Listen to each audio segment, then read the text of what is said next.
श्री स्वामी समर्थ. आपल्यापैकी प्रत्येकाच्या घरामध्ये, प्रत्येकाच्या अंगणामध्ये तुळशीचं वृंदावन असतं. आता तुळस ही केवळ एक रोप नाहीये, तर साक्षात लक्ष्मीचं स्वरूप आहे.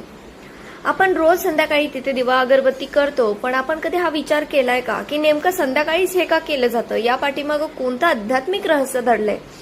एक छोटासा दिवा सुद्धा आपल्या कुटुंबात सुख शांती कशी आणू शकतो, याच्याबद्दल आपण आजची माहिती बघणार आहोत. तुळशीला विष्णुप्रिया आपण म्हणतो. पुराणात असं सांगितलंय की ज्या घरामध्ये तुळशीची सेवा होते तिथे भगवान विष्णू आणि माता लक्ष्मीचा वास सदैव असतो. संध्याकाळची वेळ म्हणजे संधिकाळ. जेव्हा दिवस संपतो आणि रात्र सुरू होते तेव्हा वातावरणात नकारात्मक ऊर्जेचा प्रभाव वाढू लागतो. अशा वेळी तुळशीपाशी लावलेला दिवा हा एका सुरक्षा कवचासारखं काम करत असतो. दिव्याचा प्रकाश आणि तुळशीची सात्विकता एकत्र येऊन घरातील नकारात्मकता बाहेर काढते आणि घरामध्ये मांगल्याचं आगमन होतं. आता आपल्याला वाटतं की दिवा लावणं ही एक पूजा आहे, पण त्याचा आपल्या कुटुंबावरती काहीतरी खोल परिणाम होत असतो. आता तो कसा? तर मानसिक शांतता. दिवसभराच्या धावपळीनंतर जेव्हा आपण तुळशीसमोर दिवा लावतो आणि हात जोडून उभा राहतो, तेव्हा त्या वातावरणातील शांतता आपल्या मनावरचा ताण कमी करते. नात्यांमधील गोडवा. शास्त्रानुसार तुळशीची सेवा केल्यानं घरातील वास्तुदोष तर दूर होतातच, पण ज्या घरात रोज सायंकाळी दिवा लागतो त्या घरातील सदस्यांमध्ये विनाकारण होणारे वाद कमी होतात आणि प्रेमाचं वातावरण निर्माण होतं. समृद्धीचा मार्ग. लक्ष्मी माता तिथेच नांदते जिथे प्रकाश आणि पवित्रता असते.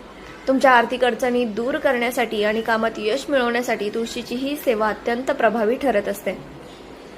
आता तुळशीचा दिवा लावताना आपलं तोंड कुठे असावं? तर तुळशीचा दिवा लावताना आपलं मुख जे आहे ते शक्यतो पूर्वेकडे असावं. दिवा लावण्यापूर्वी तुळशीच्या आजूबाजूची जागा स्वच्छ करून घ्या. तिथे कचरा वगैरे असेल तर तो पूर्णपणे साफ करून घ्यायचा आहे.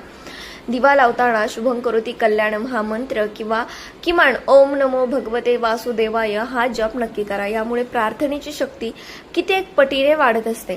तर आजपासूनच आपल्या घराच्या तुळशीपाशी मनोभावे दिवा लावायला सुरुवात करा आणि तुमच्या आयुष्यात होणारे सकारात्मक बदल सुद्धा अनुभवा. तुळस म्हणजे लक्ष्मी माताच असते, ज्याची सेवा आपण जेवढी जास्त करू तेवढं आपल्या घरामध्ये सुख शांती येत असते. आपल्या कुटुंबावरती त्याची कृपा राहत असते. आपल्या घरावरती येणारं प्रत्येक संकट तुळस आधी स्वतःवर घेते आणि त्यानंतर जे काही असेल ते थोडाफार त्याचा प्रभाव आपल्यावरती होत असतो. त्याच्यामुळे तुळशीची सेवा मनोभावे करा. प्रत्येक संकटातून तुम्हाला तारणारी माता लक्ष्मी सुद्धा असते आणि तुमच्या कुटुंबावरती आर्थिक स्थिती सुधारून तुमचं भविष्य बळकट करणारी सुद्धा माता लक्ष्मीच असते. त्याच्यामुळे तुळशीला संध्याकाळच्या वेळी दिवा लावायचं विसरू नका. मला कमेंटमध्ये सांगा व्हिडिओ कसा वाटला आणि चॅनलला सबस्क्राईब करा. श्री स्वामी समर्थ. श्री गुरुदेव दत्त.